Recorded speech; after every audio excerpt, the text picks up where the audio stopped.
Baik saudara-saudara, kita semua sudah duduk kembali.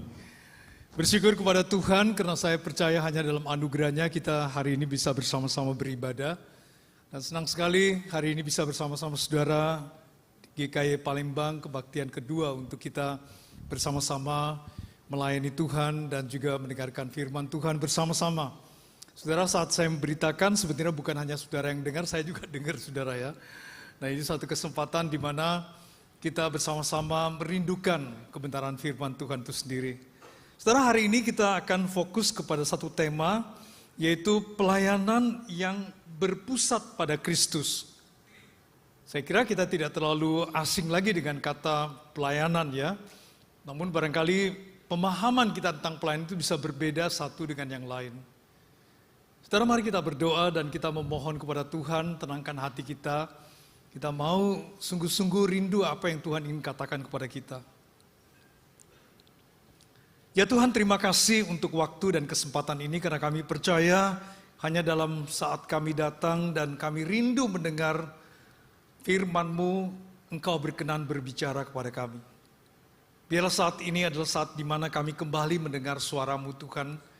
Dan kembali kami sebagai anak-anak-Mu, kami mau menjadi seorang yang mendengar dan mentaati kebenaran-Mu.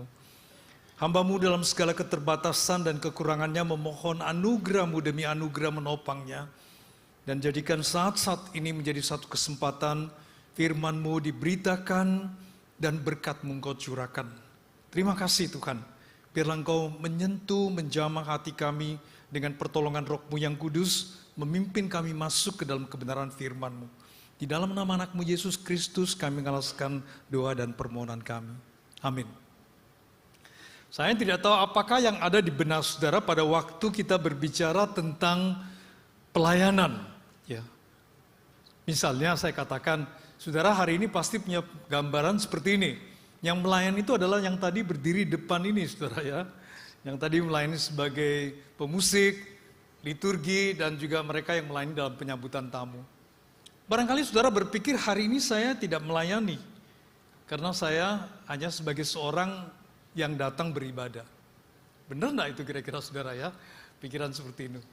Kedengarannya sih oke-oke aja saudara ya, tapi sebenarnya mari kita sama-sama berpikir, apa sebenarnya pada umumnya dalam benak pikiran kita pada waktu kita berbicara tentang pelayanan.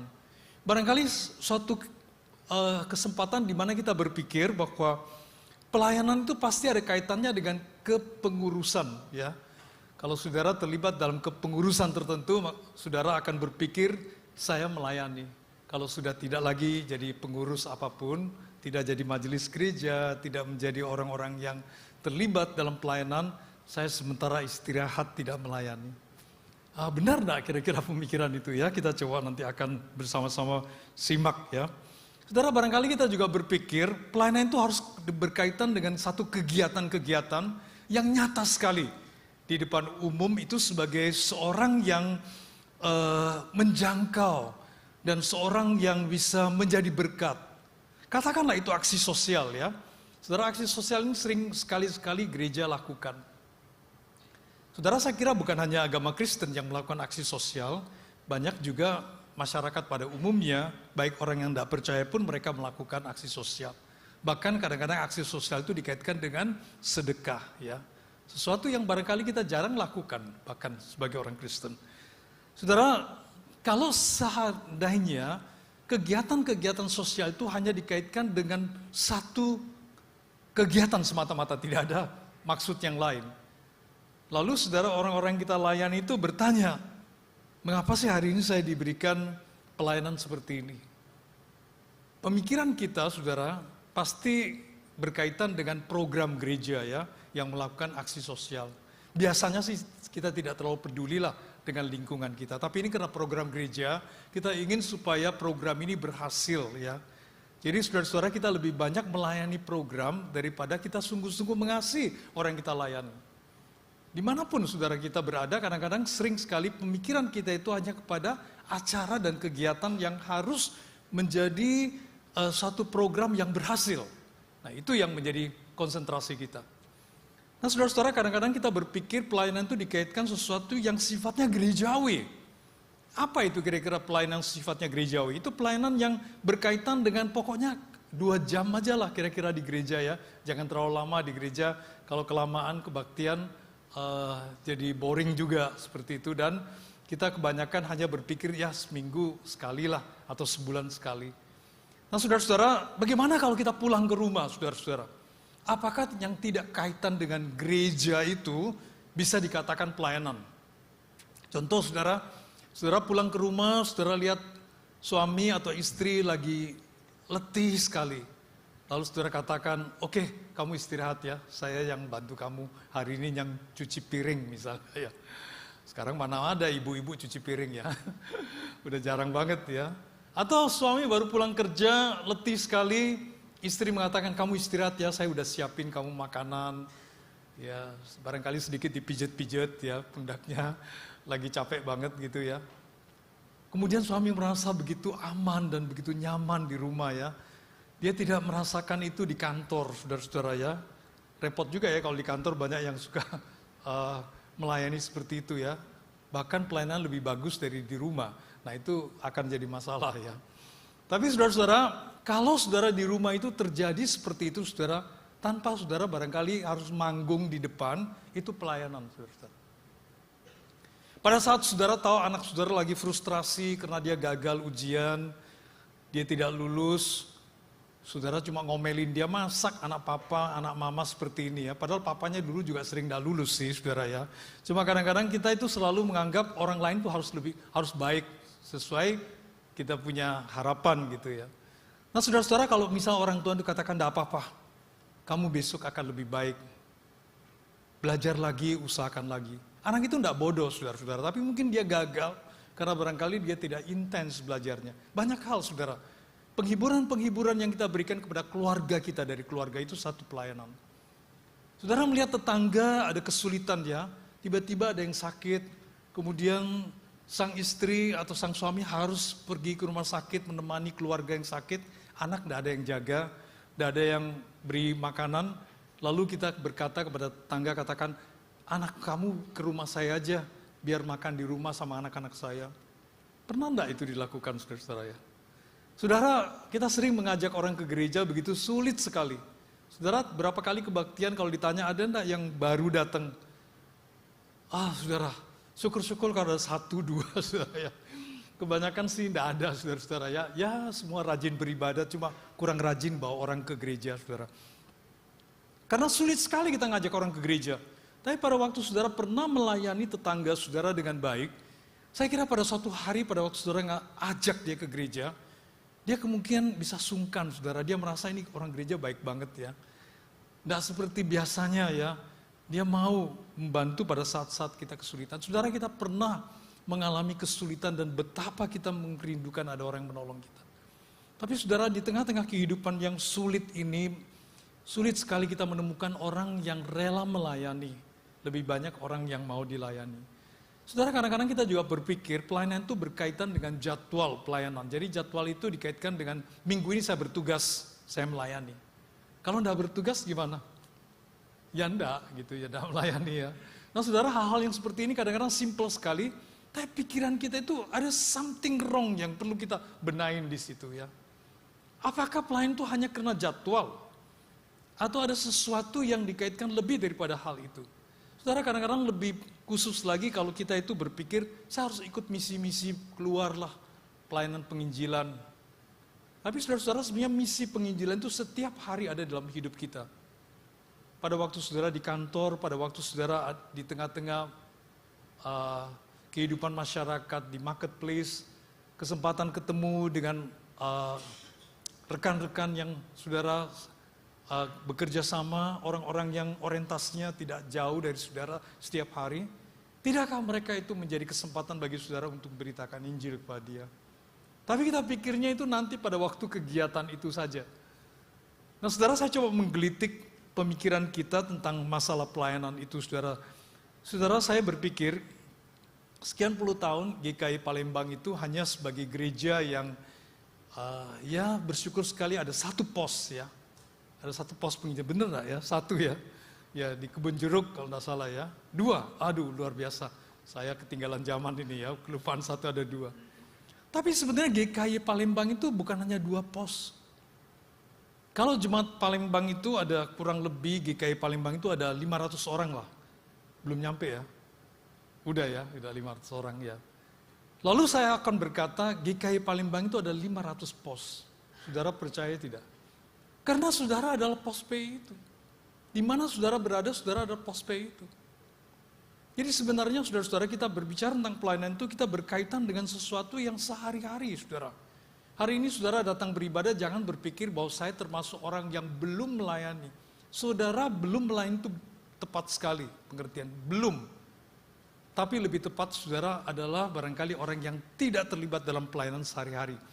Karena pada waktu kita berpikir pelayanan itu hanya terbatas dengan yang tadi kelihatan di dalam layar ini saudara. Maka kita membatasi kehidupan pelayanan gereja itu hanya sebatas 2 jam pelayanan di gereja, saudara. Nah, saudara-saudara, saya ingin mengajak saudara untuk coba untuk melihat gambaran ini, saudara. Lebih sering, saudara-saudara, pelayanan gereja itu menjadi kegiatan pribadi kita. Saya terlibat dalam pelayanan ini, saya usahakan supaya ini berhasil. Kita bekerja dengan sekuat tenaga, kita berusaha all out, saudara-saudara, untuk pelayanan itu. Tapi barangkali dalam pemikiran kita belum terkait dengan apa yang sebetulnya kita lakukan itu sesuai dengan keinginan Tuhan. Saudara, saya percaya, saudara, di dalam kehidupan sehari-hari banyak orang yang saudara kenal, yang saya tidak kenal dan gereja tidak kenal. Tapi saudara mengenal mereka dan saudara menjadi orang-orang yang sesuai dengan apa yang menjadi rencana Tuhan. Barangkali itu adalah rekan-rekan bisnis saudara, orang-orang yang saudara dalam usaha saudara interaksi tiap hari, jual beli sesuatu. Saudara, jangan kita berpikir gereja jangan mencampuri urusan pribadi saya. Benar, saudara. Tapi saudara yang bagaimana untuk bisa menjangkau orang-orang sekitarnya. Nah, saudara, kadang-kadang lebih parah lagi karena pelayanan kita itu, pekerjaan kita itu tidak ada koneksi dengan Tuhan. Lebih banyak koneksi dengan tim pelayanan kita, dan lebih banyak kaitannya dengan penugasan secara gerejawi. Bahkan kita tidak pernah berpikir kalau saya hari ini menyalami seseorang dengan sungguh-sungguh hati saya, karena saya tahu saya berada di tempat ini, saya ingin melayani dia karena Tuhan. Misalnya hari ini saudara memimpin puji-pujian, ya saya tidak mengatakan rekan tadi yang memimpin pujian bagus ya suaranya. Tapi saudara-saudara, jikalau hari ini kita berpikir melayani itu sekedar karena saya performs ya, saya ada performance sebagai seorang pelayan. Saudara, itu sekedar hanya performance, saudara. Tetapi kalau kita kaitkan, hari ini kegiatan saya itu ada kaitan karena saya melayani Tuhan dan itu panggilan Tuhan hari ini. Melalui keberadaan saya, melalui puji-pujian saya, melalui perkataan saya ingin itu menjadi satu berita, menjadi satu message yang bisa membuat dia hari ini diberkati. Nah, saudara, itu pelayanan. Bedanya pelayanan dengan kegiatan di situ, saudara-saudara. Bedanya pelayanan dengan kegiatan di situ memang, saudara. Nah, saudara, kadang-kadang kita bersisipan jalan dengan Tuhan. Sama-sama, saudara, ketemu ya satu waktu barangkali dalam perjalanan hidup kita berjumpa dengan Tuhan yang kita layani. Lalu Tuhan katakan, kamu mau kemana? Lalu kita katakan, saya mau ke sini Tuhan. Memang saya suruh kamu ke sana. Nah, saudara-saudara, ini kita belum pernah pikirkan. Karena pelayanan itu sangat berkaitan dengan apa yang menjadi panggilan Tuhan dan rencana Tuhan. Saudara, saya barangkali ini personal ya, tidak selalu benar. Tapi saya lebih suka, saudara, kalau kita katakan, saya terpanggil untuk beribadah. Itu panggilan Tuhan untuk umatnya beribadah. Kita sering memakai kata diundang oleh Tuhan. Waduh, itu terlalu terhormat kita, saudara ya. Sampai perlu diundang baru beribadah kepada Tuhan, baru melayani Tuhan. Lebih cenderung saya ingin katakan kita dipanggil untuk melayani karena kita adalah umat Tuhan. Saudara, lepas daripada hal itu, saudara, saya lihat hari ini begitu banyak pelayanan dalam kehidupan kita yang tidak terkoneksi. Saudara, sama dengan zaman ini, saudara, pada waktu kemajuan zaman sedemikian rupa, kita begitu mudah terhubung dengan siapa saja. Saudara punya satu benda di tangan, yaitu mobile saudara, handphone saudara. Saudara bisa terhubung ke seluruh dunia. Tapi saudara tidak terkoneksi dengan seluruh dunia. Seorang penulis, saudara, yang menulis satu pemahaman yang menarik sekali. Dia katakan zaman ini teknologi membuat manusia selalu terhubung, tetapi semakin kesepian secara emosional. Saudara lebih suka berinteraksi dengan handphone saudara, dengan dunia maya, atau saudara berinteraksi dengan masyarakat yang banyak di sekitar kita? Saudara, gereja semakin seperti satu kegiatan yang sifatnya itu seremonial, saudara-saudara. Yang sifatnya itu hanya pada hari Minggu. Tapi sebenarnya kesempatan kita berinteraksi kepada dunia itu adalah setiap hari.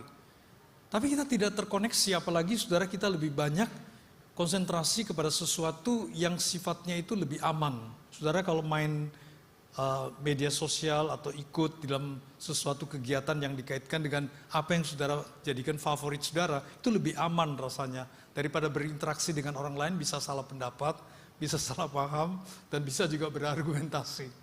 Nah saudara, hal-hal seperti ini kadang-kadang membuat manusia itu sepertinya sendirian, alone, tapi together. Saudara, kita ini together, saudara ya. Sekian banyak ini orang kita together. Tapi apakah saudara merasa kesepian hari ini, saudara? Saudara, kita bersama-sama dalam ruangan ini sekitar 100-an, 200-an orang. Tapi apakah kita merasa hangat, saudara-saudara? Apakah kita merasakan kita itu tidak sendirian? Kita bersama-sama dengan orang lain. Apa yang jadi masalah, saudara? Kita merasa alone pada waktu kita together. Masalahnya, saudara, tidak terkoneksi, saudara. Terhubung tapi tidak terkoneksi. Saudara lihat gambar ini, saudara. Ini gambar yang sering saya lihat di dalam kehidupan sehari-hari. Papa, mama makan bersama dengan anak. Begitu dekat, saudara, makanan juga lumayan, saudara. Tapi masing-masing punya kegiatan sendiri-sendiri. Anak lagi punya kegiatan sendiri-sendiri. Masing-masing, saudara, punya favorit sendiri ya. Papa masih lihat ada berita enggak untuk bisnisnya.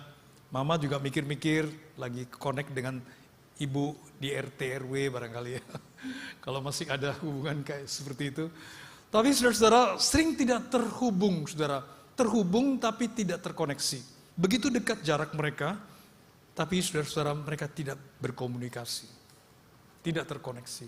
Ini satu gambaran yang sangat unik zaman ini, saudara. Dan menurut saya ini satu krisis di zaman high teknologi seperti hari ini. Semakin mudah orang terhubung, tapi semakin tidak terkoneksi. Saudara, di rumah juga sama. Saudara, jangan-jangan di rumah kita, anak-anak kita juga tidak terlalu suka berbicara dengan kita. Saudara, padahal itu kesempatan papa mama melayani anak-anak, supaya anak-anak itu dari sejak kecil memahami tentang kehidupan pelayanan. Berbicara tentang bagaimana papa mama melayani, bagaimana mereka ingin, saudara, merindukan legacy pelayanan keluarga itu diteruskan kepada anak-anak. Atau barangkali sebaliknya, di rumah barangkali kita lebih banyak cerita tentang kejelekan-kejelekan gereja, kekesalan kita kepada orang-orang di gereja, lalu anak-anak itu dari sejak kecil mendengarkan papa mama itu ngocehin tentang pendeta, majelis, dan juga rekan-rekan pelayanan. Mereka udah tertanam dalam pikiran mereka bahwa gereja itu not good, gitu ya. Ya, sesuatu yang tidak terlalu menarik, gitu, saudara-saudara. Saudara, apalagi kalau di rumah itu masing-masing punya kesibukan, tidak terlalu peduli lah, saudara. Mau ngapain, itu urusan orang lain, tidak ada kaitan dengan kita. Lebih individualistik, saudara ya. Hidup kita itu lebih banyak online ya daripada online secara spiritual, atau barangkali lebih cenderung dikatakan lebih banyak, saudara-saudara ya, waktu yang kita bukan hamburkan, tapi waktu yang kita pakai untuk sesuatu yang sifatnya pribadi daripada sesuatu yang dikaitkan dengan relasi kita dengan keluarga dan juga relasi kita dengan Tuhan. Saudara, hari ini saudara kita akan bersama-sama untuk melihat kehidupan pelayanan itu seperti apa, saudara-saudara. Marilah kita bersyukur kepada Tuhan, saudara-saudara, karena saat seperti inilah kita masih ada kesempatan untuk mendengarkan apa yang menjadi firman Tuhan. Saudara, saya akan mulai dari Efesus pasal yang keempat ayat 11 hingga ayat yang ke-16. Demikian firman Tuhan. Dan ialah yang memberikan baik rasul-rasul maupun nabi-nabi, baik pemberita-pemberita Injil maupun gembala-gembala dan pengajar-pengajar, untuk memperlengkapi orang-orang kudus bagi pekerjaan pelayanan, bagi pembangunan tubuh Kristus. Saya highlight pengertian ini saudara ya, dialah yang memberikan. Mari saudara-saudara kita coba include ya, apa yang hari ini ada pada diri kita. Saudara barangkali diberikan talenta untuk menyanyi dengan bagus, itu pemberian Tuhan. Saudara diberikan satu kekayaan yang lebih daripada orang lain, itu pemberian Tuhan. Saudara diberikan kesempatan lebih banyak dari orang lain, itu adalah pemberian Tuhan. Saudara menjadi majelis gereja, bukan karena saudara lebih cakep dari yang lain, tidak saudara. Karena saudara itu pemberian Tuhan. Saudara bisa diberikan kesempatan untuk memberi persembahan, itu bukan karena saudara suka-suka saudara, tapi lebih kepada pemberian Tuhan. Itu adalah semata-mata pemberian Tuhan maksud saya. Nah untuk apa saudara kita diberi? Saudara, Tuhan ingin supaya kita itu memakai apa yang dari Tuhan itu. Barangkali menjadi pengurus gereja, melayani sebagai kegiatan-kegiatan gerejawi atau apa saja saudara. Tadi saya sudah katakan tidak terbatas ya hanya dengan itu. Untuk pembangunan tubuh Kristus, untuk gereja saudara-saudara. Saudara kalau gereja itu tidak bertumbuh dan tidak maju, salah satu penyebabnya adalah saudara yang tidak memberikan apa yang harus saudara berikan kepada Tuhan. Saya ulangi lagi saudara ya, kalau gereja itu tidak maju saudara, gereja itu tidak banyak orang yang mau melayani, itu salah satu penyebabnya adalah karena saudara belum melayani. Saudara mari kita baca dengan pengertian yang lain di dalam ayat yang selanjutnya, ayat yang ke-13, berbicara sesuatu yang sangat esensial dan membawa kita kepada satu pemahaman yang barangkali perlu menjadi pemikiran yang sangat serius bagi kita hari ini. Dikatakan sampai kita semua, ini menyangkut tentang banyak hal ya, sampai kita semua telah mencapai kesatuan iman dan pengetahuan yang benar tentang anak Allah, kedewasaan penuh dan tingkat pertumbuhan yang sesuai dengan kepenuhan Kristus. Sampai kita semua, itu artinya ada satu proses saudara. Sampai kita semua berarti satu proses. Kehidupan pelayanan kita itu adalah satu proses yang membawa kita ke dalam satu kesatuan iman. Yang dimaksudkan dengan kesatuan iman ini adalah sesuatu yang membuat kita lebih terkoneksi dengan iman kita kepada Kristus. Pemahaman-pemahaman seperti ini yang harus menolong kita untuk menyadari kesatuan gereja itu bukan hanya kesatuan karena ibadah. Kesatuan gereja itu adalah satu kesatuan karena kebenaran yang kita yakini bersama, pengakuan iman yang kita lakukan bersama. Dan semakin kita melayani, semakin kita memahami berapa dalamnya itu, berapa panjang lebarnya kasih Tuhan, dalam dan tingginya kasih Tuhan. Saudara, kesatuan iman itu dikaitkan dengan hal-hal yang pengetahuan yang benar tentang anak Allah. Jadi semakin seorang melayani Tuhan, bukan semakin kecewa. Saudara, pada kesempatan-kesempatan tertentu barangkali saudara mendengar ada orang yang mengeluh seperti ini. Saya melayani, kok saya semakin melayani semakin banyak kecewanya. Saudara, kemungkinan besar terkoneksi dengan manusia, bukan terkoneksi dengan Tuhan. Karena kalau saudara terkoneksi dengan manusia, manusia itu mengecewakan saudara-saudara. Jangan pernah terlalu banyak pengharapan kepada manusia. Saudara dan saya sama orang berdosa, saudara-saudara. Kita itu sering mengecewakan orang lain. Tapi kalau pelayanan kita terkoneksi dengan Tuhan, tidak mungkin saudara-saudara. Semakin saudara melayani, semakin banyak tekanan, pergumulan, semakin saudara merasa itu suatu sukacita saudara dapat memberi persembahan saudara, dan saudara berada di sana menjadi berkat bagi Tuhan. Semakin melayani semakin dewasa, dan tingkat pertumbuhan kita tidak sempurna saudara-saudara, tapi kita mengarah kepada sesuatu yang sempurna, kepenuhan Kristus. Kita tidak mungkin bisa sama seperti dia saudara, karena kita tidak sempurna, saudara dan saya tidak sempurna. Tapi setidaknya kita harus lebih baik dari hari kemarin. Kalau hari ini kita sudah melayani Tuhan sekian tahun, lalu kita semakin parah kondisi kita saudara. Semakin tidak semangat ya melayani Tuhan. Saya tidak berani bertanya pribadi lepas pribadi, tapi saya ingin sekali secara umum. menanyakan pertanyaan ini. Apakah saudara hari ini lebih bergairah untuk melayani Tuhan? Atau saudara semakin suam melayani Tuhan? Apakah hari ini saudara lebih sungguh-sungguh ingin mengambil bagian dalam pelayanan, atau saudara berpikir semakin cepat saya mundur semakin baik, tidak ada urusan dengan gereja? Nah saudara, ini berkaitan kebanyakan kepada manusianya saudara ya, tidak kepada Tuhan. Jadi kalau kita berbicara berpusat kepada Tuhan, ini tidak masuk saudara-saudara. Karena saudara-saudara, kalau kita berkaitan dengan manusia, seperti inilah ayat yang ke-14 berkata, sehingga kita itu tidak lagi anak-anak, karena kita bertumbuh dalam pelayanan. Yang diombang-ambingkan dengan oleh rupa-rupa angin pengajaran, oleh permainan palsu manusia dalam kelicikan mereka yang menyesatkan. Saudara, hal ini tidak hanya terjadi di dunia, saudara, bisa juga terjadi di keluarga kita. Dan juga, maaf kata, kadang-kadang juga bisa terjadi dalam kehidupan pelayanan kita, saudara. Ada hal-hal yang membuat kita begitu kecewa karena kita merasa harusnya tidak demikian. Nah saudara, mari kita berpikir kalau pelayanan itu dikaitkan dengan sesuatu karena manusianya, kita pasti kecewanya saudara. Kalau kita merasa persembahan saya, pelayanan saya, waktu dan tenaga saya itu menjadi sesuatu kerugian bagi saya, kita sulit untuk bertahan lama saudara. Kita lebih cenderung untuk kita lebih cepat mundur lebih baik. Saya sudah berapa kali membawakan ilustrasi ini, tapi saya sengaja sekali hari ini kembali mengulangi ilustrasi yang menjadi favorit saya, saudara.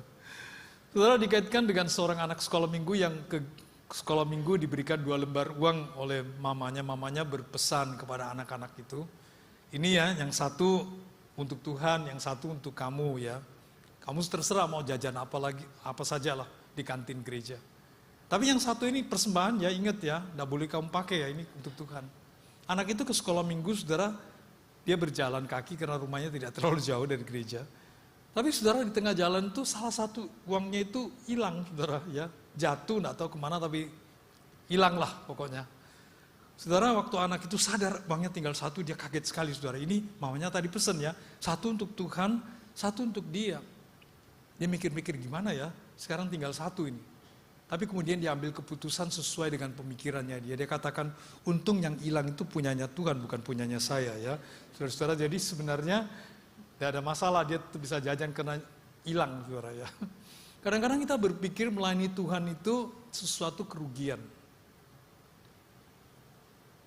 Masalahnya simpel, saudara, karena kita merasa itu untuk manusia, untuk gereja pun kita bisa berpikir begitu. Saya sudah memberi banyak kepada gereja, lalu apa yang saya dapat? Nah itu kan kita mulai kayak dagang gitu ya, untung ruginya kita pikirin, saudara. Tapi saudara, kalau kita berpikir untuk Tuhan, tidak ada sesuatu yang kita sanggup berikan lebih banyak dari kita terima dari Tuhan. Coba saudara pikir-pikir ya. Kalau mau di labelin ya, keselamatan berapa duit gitu ya, kita tidak sanggup bayar saudara.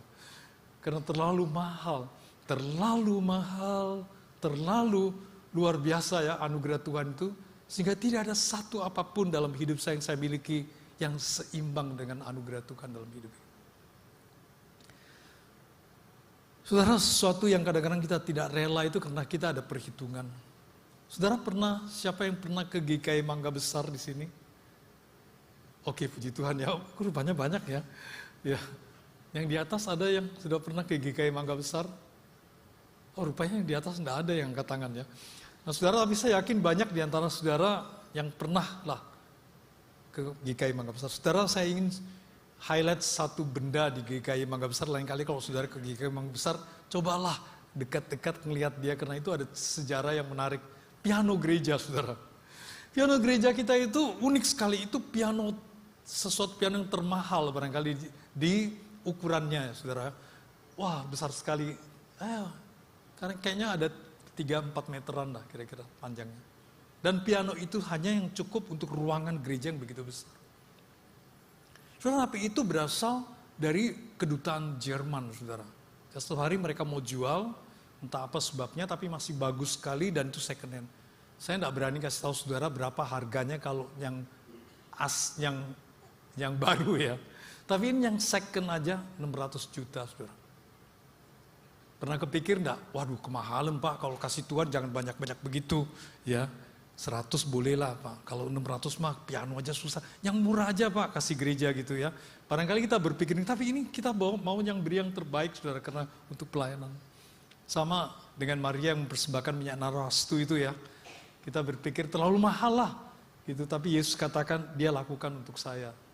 Ya, kalau orang miskin kamu kapan aja mau ngasih, boleh. Tapi untuk saya, Tuhan katakan ini untuk persiapan bagi Tuhan. Udah ceritanya seperti ini. Jadi saudara, saya umumin, piano itu saya taruh di tengah-tengah gereja, saudara, panggung ya gereja. Saya katakan, saudara, piano ini kita mau beli, tapi harganya itu 600 juta dan kalau saudara kita sementara pembangunan ini, budget pembangunan kita itu banyak pengeluaran, tapi hari ini saya berikan challenge kepada saudara, kalau saudara ingin beri persembahan, kalau kita cukup uangnya kita beli, piano ini akan tidak dipindahkan kemana-mana, dia ada di gereja ini, kita taruh mungkin di samping. Tapi kalau kita tidak ada yang persembahkan, kita kembalikan piano ini ke kedutaan Jerman. Saudara, sampai pada tinggal seminggu, saudara. Uang persembahan itu tidak ada sepertiganya, saudara. Seperempatnya aja masih kacek-kacek dikit, saudara gitu. Saudara, saya berpikir ya, masa sedemikian rupakah jemaat kita yang sudah ribuan ini. Saya kemudian hari itu dengan gembira sekali, dengan muka berseri-seri saya umumin. Saudara, bersyukur sekali, tinggal seminggu, kalau kita tidak cukup uang persembahan kita, ini piano akan tidak ada di tengah-tengah gereja kita. Tapi saya mengumumkan, bersyukur uang persembahan semua sudah terkumpul. Jemaat kaget sekali saudara-saudara ya, karena tidak mendengar laporan bendahara mengatakan hal itu. Wah saudara, satu gereja itu tepuk tangan, saudara-saudara bersyukur sekali karena persembahan 600 juta saudara udah ada. Lalu saudara, saya katakan saudara bersyukur sekali, hanya uang itu masih ada di kantong saudara, belum dikasih saudara. Saudara, saya bersyukur sekali, hari itu persembahannya cukup saudara. Hari itu juga saudara. Persembahannya cukup dan piano itu sampai hari ini ada di GKI Mangga Besar. Saya bicara sesuatu yang real saudara ya.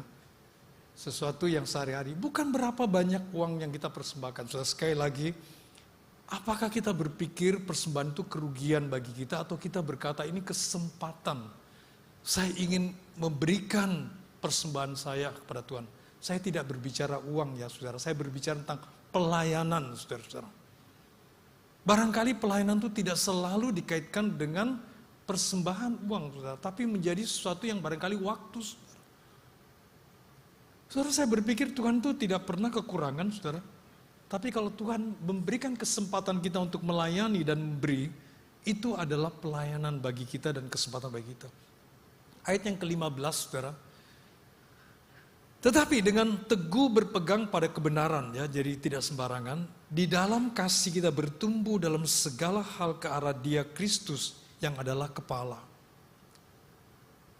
Yang menjadi kepala itu bukan ketua majelis, ketua sinode atau orang-orang yang memimpin saudara.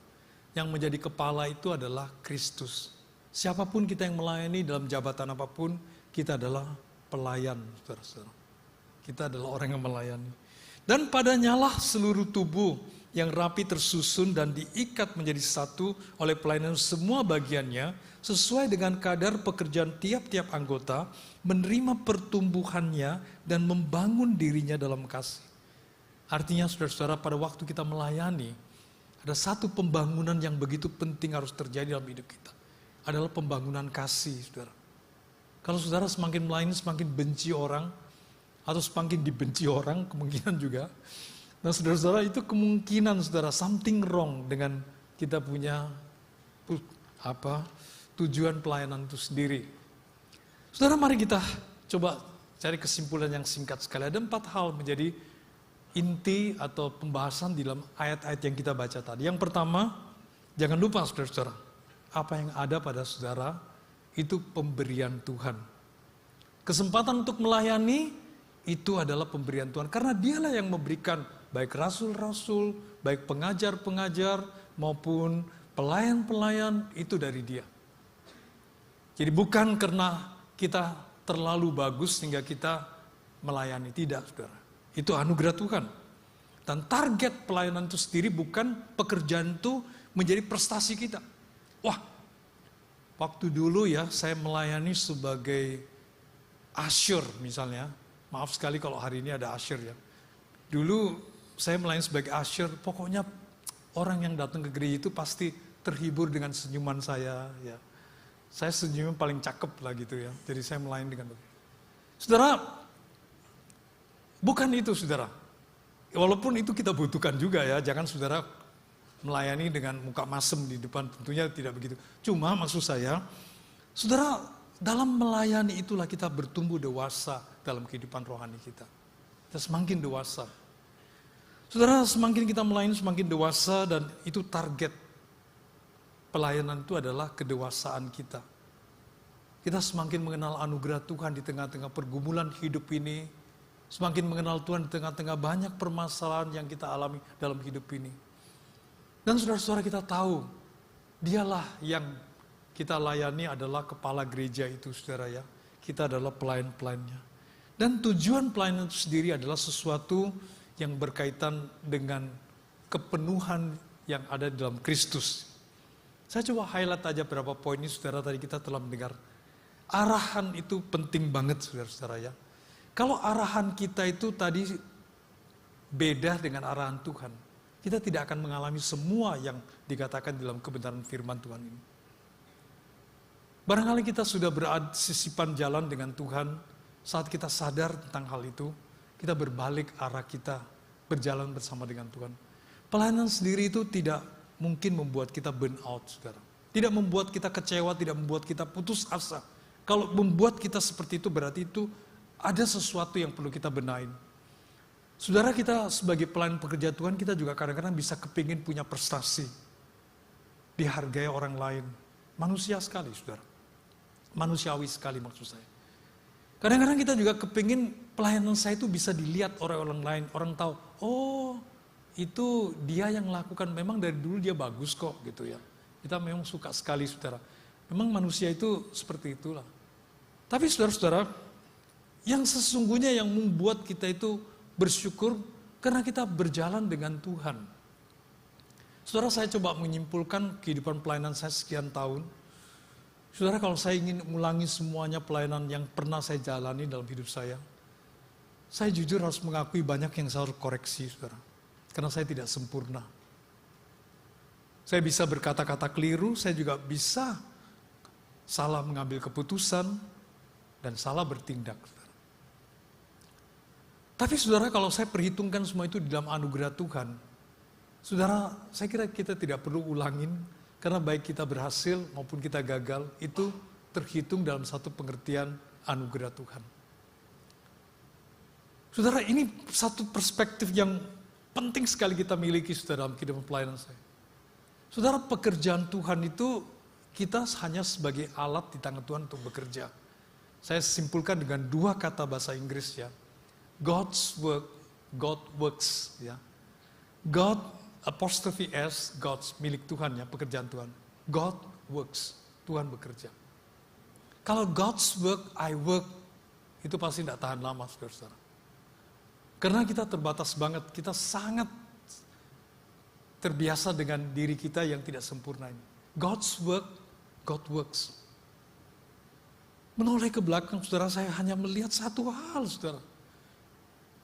Kalau berdasarkan kemampuan saya pasti udah jungkir balik dari dulu, saudara. Tapi God's work, God work. Namun kerendahan hati kita untuk mengakui dia menjadi pusat pelayanan kita, itu menjadi keyword dalam hidup kita, saudara ya. Kristus adalah sumber kasih karunia. Jangan pernah memikir bahwa kalau tidak ada saya, pekerjaan itu tidak bisa berjalan. Saudara dan saya satu hari pasti lewat. Ya. Saya udah berusia 70 tahun lebih, saudara ya. Saya tidak beritahukan lebihnya berapa, saudara ya. Tapi saudara, saya pikir-pikir kalau manusia itu hidup sampai 80 tahun, waktu saya tidak banyak sisanya, saudara.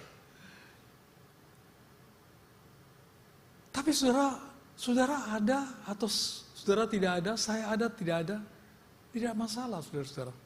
Karena God's work, God works, saudara. Dia masih bisa pakai siapa saja, saudara, untuk melayani. Saudara jangan lupa ya, dia yang memberi. Yang kedua saudara, marilah kita selalu berpikir kalau kita katakan pelayanan yang berpusat pada Kristus. Istilah ini kan bagus sekali. Konkretnya bagaimana saudara-saudara? Konkret daripada perkataan ini seperti apa saudara? Pada waktu kita tahu bahwa yang kita layan itu bukan manusia, bukan majelis, bukan kepengurusan, tapi kepada kepala gereja Kristus. Itu saja saudara. Kalau kita berpikir seperti itu, saudara, kita tidak akan keliru, saudara. Karena sekecil apa pelayanan itu saudara lakukan untuk Tuhan, dia akan diberkati. Anak yang memberikan persembahan 5 roti 2 ikan, bukan 5 ikan 2 roti, saudara ya. 5 roti 2 ikan ya, saudara ya. Saudara, saya selalu ingat sekali ya, sekecil itu tapi Tuhan berkati. Orang yang beri persembahan janda yang berikan 2 peser itu sangat dipuji Tuhan. Tapi jangan ikut-ikutan saudara. Kalau saudara lebih dari 2 peser, jangan cuma kasih 2 peser. Itu janda dipuji. Tuhan suka 2 peser, saya kasih 2 peser aja. Beda saudara-saudara, karena saudara dikasih lebih dari 2 peser saudara. Ya kita jangan ikut itu. Tapi saudara-saudara, yang kita berikan itu adalah untuk Tuhan. Itu penting saudara ya. Yang ketiga saudara-saudara adalah di mana kita menyadari bahwa tujuan pelayanan itu sendiri adalah untuk membangun tubuh Kristus. Sampai kita semua mengalami kesatuan iman itu. Tidak diombang-ambingkan dengan berbagai pengajaran dan tipu muslihat manusia. Gereja bertumbuh dengan kuat, teguh. Bukan karena acaranya, tapi kebenaran yang diajarkan dan kita bertumbuh dalam kebenaran itu. Gereja itu kuat. Dia tidak akan jatuh, saudara, di segala zaman. Saudara, mari kita berpikir seperti itu, saudara-saudara. Karena semua, saudara, ke seluruh arah, bertumbuh kepada seluruh arah dalam kehidupan kita, saudara. Saya ingin bacakan ayat ini, saudara. Sampai kita semua telah mencapai kesatuan iman dan pengetahuan yang benar tentang anak Allah, kedewasaan penuh, dan tingkat pertumbuhan yang sesuai dengan kepenuhan Kristus. Saudara, ini adalah anugerah Tuhan kepada kita hari ini sebagai gereja, saudara. Saudara, kita beribadah di sini karena anugerah Tuhan. Terus satu kali, saudara, pemimpin-pemimpin gereja itu berapat, ya. Mereka rapat, mereka membahas satu permasalahan. Apa yang unik di agama Kristen? Saya bertanya kepada saudara, apa yang paling unik di agama Kristen? Saudara, pendapatnya berbeda-beda. Ada yang mengatakan keselamatan dalam Kristus. Itu luar biasa saudara ya. Karena pengorbanannya dia di atas kayu salib sehingga kita hari ini ditebus ya. Masih ingat enggak itu saudara? Jangan-jangan kita udah lupa saudara ya. Nah saudara, itu yang unik. Tapi ada yang mengatakan enggak. Sebetulnya yang lain-lain juga punya cara untuk menempuh keselamatan. Hanya beda aja dengan kita. Jadi mereka juga berbicara itu.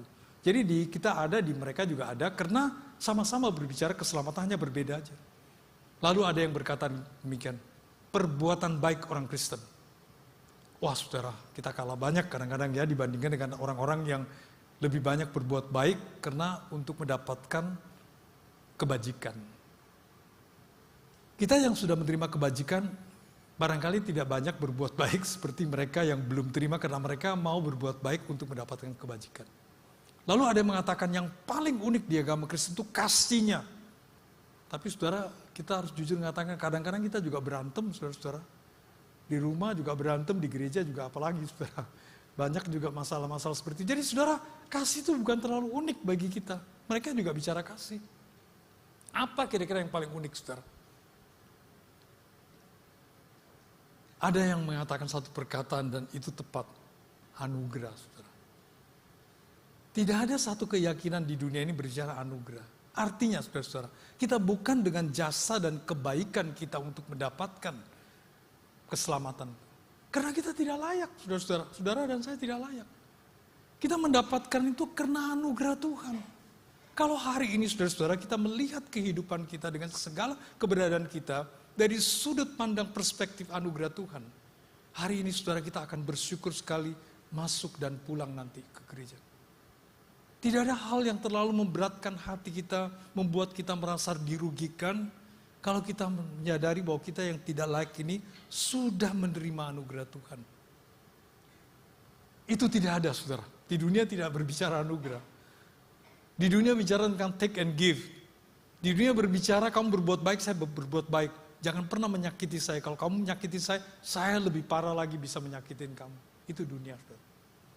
Tapi Tuhan tidak memberlakukan sistem itu kepada hidup kita. Tuhan melakukan sistem anugerah demi anugerah. Saudara, saya ingin bercerita banyak. Tadi pagi saya sudah menceritakan kesaksian ini, tapi saya harap saya tidak terlalu terlambat untuk bisa menyampaikan. Saudara, saya tidak tahu masih sisa berapa. Tapi kesaksian ini menarik sekali yang saya ceritakan tentang sekian tahun yang lalu, saudara, saya mengundang seorang missionary dari Afrika untuk bersaksi di dalam pekan misi kita. Saudara, saya belum pernah dengar kesaksian yang membuat saya berlinang air mata sampai benar-benar saya, saudara, merasakan begitu terharu, saudara-saudara. Missionary itu sederhana sekali, bahkan hari itu dia lupa bawa jas untuk mau melayani di mimbar. Jas saya buka, saya kasih dia, dan jas itu saya tidak pernah ambil kembali, saya katakan sebagai hadiah untuk dia. Karena sebegitu rupa, saudara, kesederhanaan missionary itu. Tapi dia bercerita membuat saya tidak akan lupa seumur hidup saya. Dia cerita, saudara, bahwa dia setelah melayani sekian tahun, dia mendapatkan furlough, saudara. Satu cuti kembali ke negara yang mengutus dia untuk dia menyaksikan tentang pelayanan dia selama sekian tahun di Afrika. Oh, banyak yang dia bisa cerita, saudara. Saudara, waktu itu tidak seperti sekarang, kemajuan teknologi dan sosial media juga tidak terlalu bagus. Tapi saudara, pada waktu itu orang main foto, saudara, foto-foto, kemudian slide, ya, sharing gitu ya. Dan itu saudara yang dia siapkan, udah banyak banget, saudara. Dia bisa cerita banyak sekali gimana dia injili orang Afrika, bagaimana mereka bertobat, bagaimana pelayanan bertumbuh. Saudara, itu kebanggaannya, saudara, ya, sukacitanya dia, dan itu juga prestasinya dia. Tapi saudara, semalam sebelum dia pulang, dia menempuh perjalanan panjang dari luar kota kembali ke headquarternya missionary. Saudara, pada waktu perjalanan malam itu, di bawah rintih hujan, pada malam yang gelap itu, tidak banyak penerangan lampu jalan, sorotan lampu mobilnya dari jauh melihat satu bayangan di tepi jalan. Saudara, jangan kaget ya. Saudara, bayangan di tepi jalan yang di tengah-tengah malam yang gelap dan rintih hujan. Semakin dia mendekat, saudara, dia melihat, oh itu wanita Afrika, saudara. Satu tangannya menggendong bayi, satu tangannya memegang daun pisang yang dilambai-lambaikan. Satu isyarat bahwa dia butuh pertolongan. Missionary ini nalurinya membuat dia berhenti untuk membuka pintu jendela mobilnya dan bertanya, ada apa? Wanita itu kemudian memberitahukan dia bahwa dia butuh tumpangan. Dia ingin ke satu desa, malam udah gelap, hujan turun, dan barangkali semakin deras nanti, tapi dia butuh pertolongan. Dia sementara menggendong anak. Saudara-saudara, missionary ini tidak berpikir panjang, masuk ke mobil, dia memberikan tumpangan lah kepada wanita ini. Tapi saudara, berjalan tidak terlalu jauh, wanita ini berkata demikian, Pak, saya turun di sini aja. Loh, belum sampai desa yang dia maksudkan, enggak apa-apa, saya mau turun di sini aja. Ya mau turun aja lah. Jadi kemudian dia persilakan wanita turun, dia dengan senang hati pulang karena hatinya sudah dipenuhi dengan segala angan-angan bahwa dia nanti balik, dia akan ketemu dengan banyak teman-teman di gerejanya, saudara. Tapi saudara, pada waktu dia sampai ke headquarter missionary, dia sadar, saudara, ada sebuah tas yang missing, saudara-saudara, bersama dengan wanita Afrika itu. Di dalam tas itu ada uangnya, saudara, ya, untuk perjalanannya, ada tiket pesawat, dan yang paling parah itu ada pasportnya di dalam, saudara-saudara. Saudara, singkat cerita, dia gagal pulang, saudara. Tiba-tiba, saudara, satu perasaan yang begitu excited, saudara, tiba-tiba menjadi satu penyesalan, ya, menjadi satu keluh kesah yang dalam sekali dalam hatinya dia. Tidak bisa pulang, saudara. Dan pada waktu itu tidak banyak sesuatu yang dikaitkan dengan bisa pelayanan secara online, saudara. Singkat cerita, saudara, bahwa dia berbulan-bulan waktunya dari tempat ke tempat lain untuk mengurus paspor yang hilang itu. Tidak dapat, saudara. Satu hari dia begitu kecewa sekali dengan Tuhan dan dia lebih menyesal kenapa dia harus membantu wanita Afrika itu. Coba kalau malam dibiarin aja, dia tidak akan kehilangan itu, saudara. Dulu kalau dia lihat orang Afrika, dia sudah kebiasaan karena pekerjaan ya. Saya katakan itu bedanya pekerjaan dengan pelayanan. Pasti dia mendekat dan dia menginjili. Sekarang ini dia berbeda sama sekali, saudara. Kalau dia ketemu orang Afrika, apalagi kalau wanita dan gendong anak lagi, saudara. Dia berpikir ini pasti yang nyuri tas saya itu, saudara. Saudara, akhirnya dia tidak tahan, saudara. Dia betul-betul marah kepada Tuhan. Biasanya kita itu suka begitu. Yang buat salah kita, tapi yang kita marahin Tuhan. Ya. Nah, saudara, ini masalah yang sebetulnya sehari-hari lah saudara dan saya seperti itu. Nah, saudara, pada waktu dia sementara dalam kondisi yang sangat terpuruk, dalam pikirannya dia benadia itu, keluar satu gambaran. Gambaran itu yang sudah hampir missing di banyak gereja, saudara. Adalah salib. Saudara, saya melihat banyak sekali gereja-gereja yang sekarang sudah tidak punya tanda salib. Bukan berarti itu jimat, saudara, tidak. Tapi itu mengingatkan kita bahwa pernah Tuhan berkorban bagi kita di sana. Saudara, yang luar biasa sekali, gambaran itu mengingatkan dia tentang Kristus yang disalib. Apa yang Tuhan ingin katakan kepada dia? Tapi Tuhan ingin berkata demikian. Kamu cuma kehilangan duit kamu cuma kehilangan paspor kamu cuma kehilangan tiket kamu. Tapi saya memberikan nyawa saya untuk kamu. Saudara, sejak itu dia berpikir berbeda, saudara. Dia berpikir, apa yang saya korbankan itu, apakah seimbang dengan dia yang telah memberikan nyawanya kepada saya? Saudara, saya ingin bertanya kepada saudara, apakah saudara sementara hari ini merasa sangat dirugikan karena melayani Tuhan? Apakah saudara sementara sangat kecewa dengan manusia? Itu biasa terjadi, tapi saudara, kalau saudara mengingat bahwa apa yang kita berikan itu tidak seimbang dengan apa yang dia telah berikan kepada kita di dalam keselamatan pengorbanan dia di salib. Maka saudara-saudara, dari perspektif anugerah ini, kita akan bersama-sama menuju kepada pemahaman setiap pelayanan kita persembahkan adalah berpusat kepada dia. Mari kita berdoa, saudara. Ya Tuhan, terima kasih untuk waktu dan kesempatan kami dapat kembali mengingat tentang salib-Mu.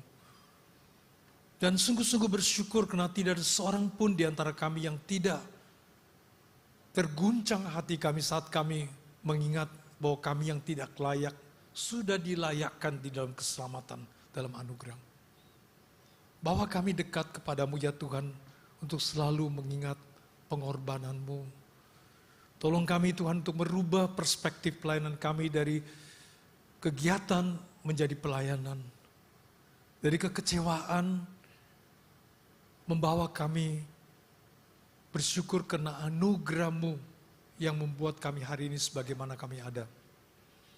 Biar Tuhan menolong kami saat kami kembali ke rumah kami nanti, saat kami melayani di tengah-tengah masyarakat, pada waktu kita bertemu dengan klien kami, bertemu dengan orang-orang yang tiap hari berinteraksi dengan kami membawa kehidupan kami sebagai kehidupan yang melayani, yang berpusat padamu. Kami membawa keberadaan kami menjadi orang yang dipanggil di tengah-tengah dunia menjadi pos-pos penginjilan di tengah-tengah masyarakat. Kami berdoa, kami bersyukur dalam nama Yesus Kristus, Juru Selamat kami. Amin.